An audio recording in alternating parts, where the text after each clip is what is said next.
Hello everyone, আশা করি সকলে ভালো আছেন। মার্কো মুভি পজিটিভ সাইড একটু আগে ড্রপ করেছি, কিন্তু সেখানে নেগেটিভ সাইডগুলো আমি তুলে ধরিনি। মার্কো মুভির নেগেটিভ সাইড হচ্ছে প্রথমে স্লো তেমন জমা নাই। তৃতীয় নাম্বার হচ্ছে এইটার নেগেটিভ সাইড হলো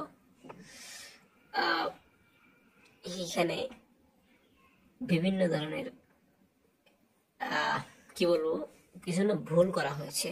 কিছু কিছু জায়গায় দেখলে মনে হয় যেখানে মিউজিকটা বসানো দরকার ছিল সেখানে বসানো হয়নি, এমনটা মনে হয় মাঝে মাঝে। তবে না, তাও ঠিকঠাক আছে, কিন্তু নেগেটিভ সাইড হলো একটাই, স্লো চলে। ঠিক আছে, এই স্লো প্রথমে চলে তারপরে সামনে হয়, কিন্তু স্লোটা করে তেমন হয় নাই। 3 নম্বর কথা হচ্ছে এখানে একটু রহস্য ঠিকছে, কিন্তু পুরোপুরি কাহিনীটা বোঝা যাচ্ছিল না। এটা আরেকটি নেগেটিভ সাইড। এছাড়া আমি আর কোনো নেগেটিভ সাইড এখানে আমি দেখতে পারছি না। থ্যাংক ইউ পুরোপুরি দেখার জন্য।